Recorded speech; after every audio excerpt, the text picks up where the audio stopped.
Hey guys, Cassie here, and we are doing a Q&A video about health and fitness and any other random questions you have. So I am on Facebook and Twitter right now, and I'm just basically going to scroll through and answer your questions. So listen up, maybe your name will be called. Tony Castillo, what kind of bread do you eat? I don't eat bread, and I don't eat rice because it bloats me. But if I could eat bread, do you know what kind of bread I would have? You ever had the bread at Texas Roadhouse? Oh!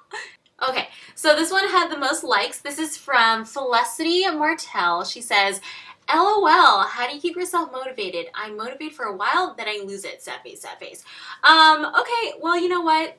The best thing I can say is to have your end goal in mind, whether it's to run faster or, lose that last 5 pounds or whatever it is.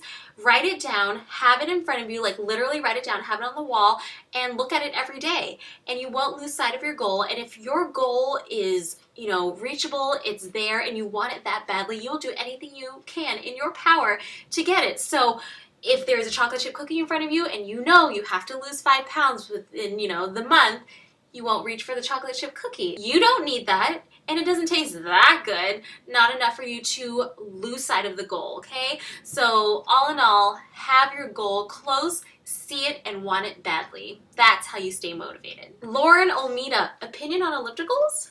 Love them. Megan Albin says, what if you are sick? Do you suggest still doing pup Pilates? Well, obviously, I only want you to work out if you are feeling good and doing it with the proper form. So if you're so sick that you can barely move and you're about to throw up when you're about to do pup Pilates, then you don't want to do it. In fact, you need to rest, you need to sleep, you need to hydrate yourself. If you're sick, I would suggest probably just drinking lots of lemon tea with a little bit of honey if you need that sweetness, and just rest, okay? Because there's no point in having a bad workout. Wait until you are 100% and then give your workout 110%. Beth Simon on Facebook says, how do you still have breath to talk through an entire workout? Exclamation mark, question mark. Geez, woman, happy face. It just comes with practice. I've been doing Pilates for about, 6, 7 years now. I've been teaching for about 5 of those years. And so your body becomes efficient to the movement so that you can do more and more as you work out. And so I can hold, teaser and still smile, work out as if I'm not working hard. I am working hard, but my breath is controlled. So as with anything, you get used to things, and that's why you always have to change up your workout about every 4 weeks so that your body is constantly challenged, okay? So for me, to continuously keep my Pilates challenged, I take other people's classes and learn new moves so that I'm always still shaking and getting the most out of my workout. Okay, this is a non-fitness related question. Kelly Lenahan says, I would love to know what goes behind making your bags, from idea to the making of it, and how you got started in it and how others can do things like that. Basically, as an entrepreneur, I started selling cookies when I was in middle school, just making them from scratch. And I ended up kind of employing some of my fellow students throughout high school, and then I continued selling things throughout college. I've always been kind of a seller. So my best tip for any budding entrepreneurs is to truly just do it. Like, even if you make one thing, just sell that one thing. But if you're asking me specifically about how I started the bags, I sketched a design when I couldn't find a yoga mat bag that suited my needs, meaning it needed to be super pretty, super functional, and had tons of pockets. And so when that wasn't cutting it, I was like, Cassie, you're gonna make your own. And so I did, and then my students ended up liking it. So they made some orders, and then when more people liked it, I brought it online, and then it became a full online business for me. Then I hired a manufacturer up in the Bay Area over here to create these things for me, but I really literally had to go out, find every fabric, every trim, every single part of the bag, and bring it, ship it up to the Bay Area to get it made.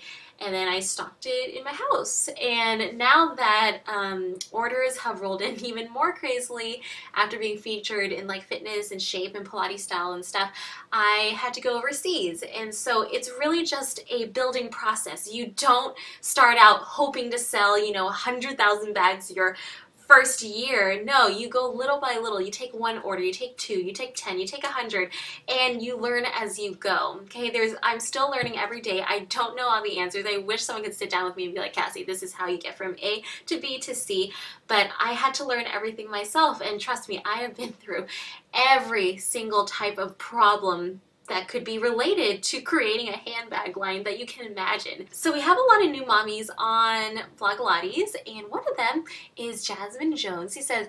She says, after having a baby, what's the best exercise to lose the weight? Okay, whether you just had a baby or you just gained like 30 pounds or whatever you're coming out of, it doesn't matter. Losing weight is all the same. It's about burning more calories than you consume. And the best way to do that is to combine strength training along with cardio. And so, and your diet. Remember, your diet is about 70% of your physique, your working out is about 20, and then your genetics is 10. Okay, so I would suggest really eating a lot of protein and vegetables. Fruits are okay too. Cut out the sugary foods, cut out the fried foods. You know that, obviously. Drink tons of water. And then work out 4 to 5 times a week, about an hour each time. What I used to do was, well, I kind of still do it, is weight train 4 to 5 times a week for about 50 minutes to an hour, and then do a cardio blast for 10 or 15 minutes at the end, like sprints on a treadmill, walking on the step mill thingy, or something to just get your heart pumping. If you don't have access to a gym, work out to my videos, which count as strength training because you're using your body weight. You know, it's body weight training. And then do like my fat blasting routine or one of my pop cardios at the end for 10 to 15 minutes, and you're pretty much good. That fat will melt right off. I promise. Jeannie Howard says, where do you get your trousers and shorts with the different colored bands at top? I have looked everywhere. Tons of places you can go.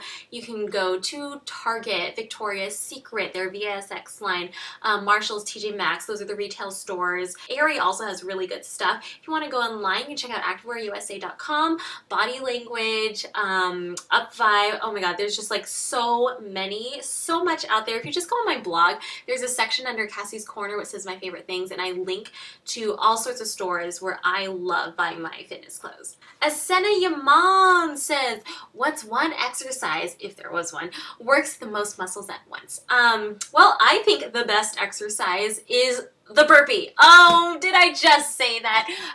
Burpees, I hate them. I love them. They are so good. The burpee gets your heart rate up. It attacks the thighs. It attacks the arms. If you do that push-up down below, it is in everything. I hate it. I love it workout.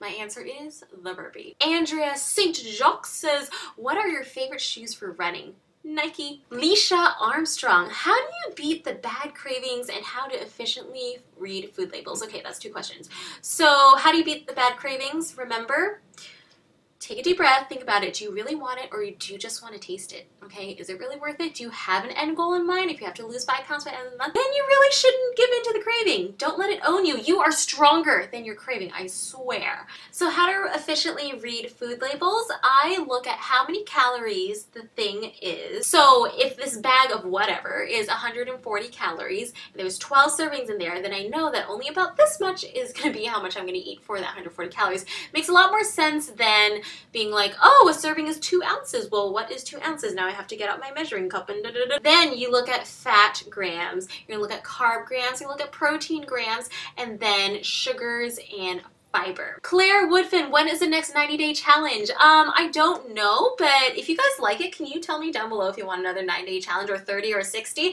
Tell me, and if I get enough response, maybe I'll write one up. Amy Rose Chossel Palmone, gee, I probably butchered your name. Why am I more sore 2 days later than the next day after a ton of Pilates? It's like a delayed reaction.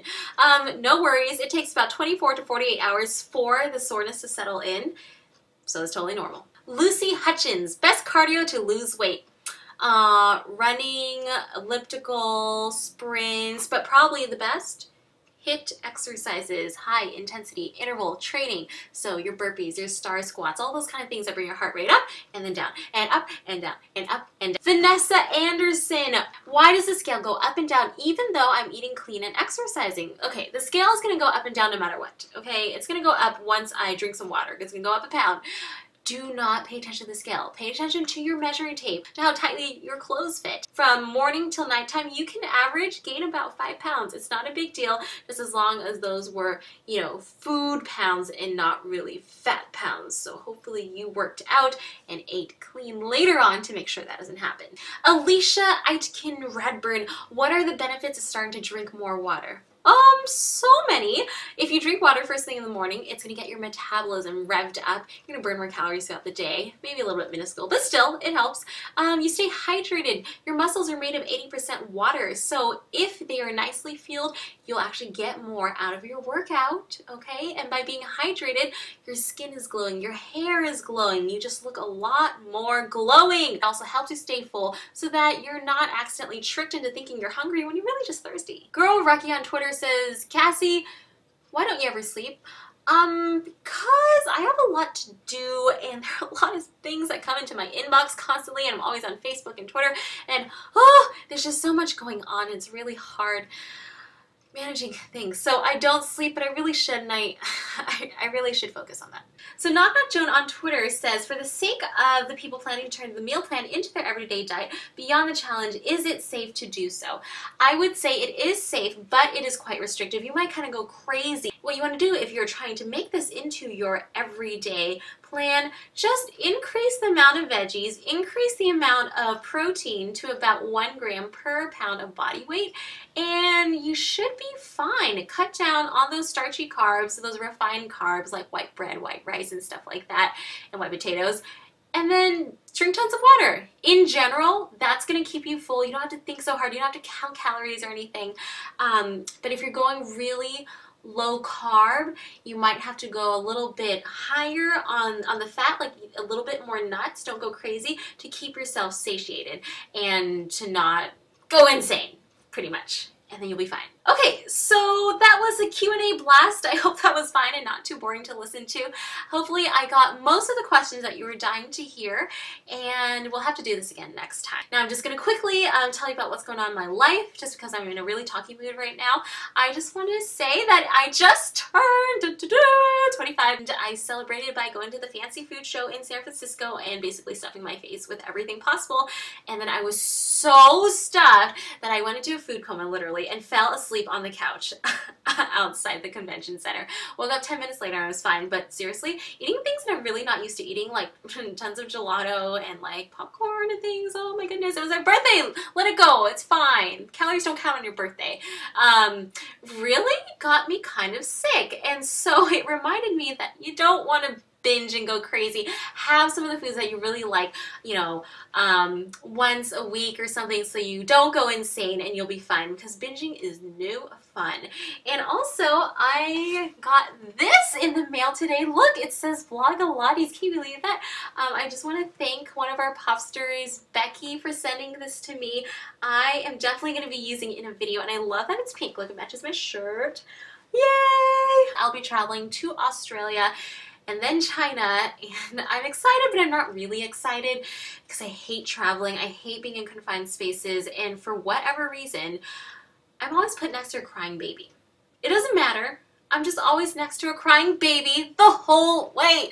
So if you guys have any tips for me for being on the plane, please let me know, because I'm so not looking forward to this. I wish they would just invent teleportation already, because I would pay for that to happen. Although I always thought that if they teleported me wrong and I like had a teleportation crash into someone else, would I become a different person, or would I just totally die? I don't know. And one of the things I'm going to miss most about traveling are my classes. I hate leaving my students because I love them so much. I see them every week and we're part of each other's lives. I wish you guys could come to my class. It's so much fun in real life, and I love talking to you guys and interacting and stuff. So maybe one of these days you can come to my class. I have my class schedule on my blog, vlogalotties.com. If you want to see, or if you're in the area, please stop by, let me know, and I'll tell front desk that I have some very important people coming in to see me. But no worries, I will be vlogging and creating videos from down under, we're gonna have a Pop Pilates meetup. So that's gonna be happening at the beginning of February in Sydney, Australia. So if you are in Australia, you need to come. I need to see you, and I'm gonna kick your butt.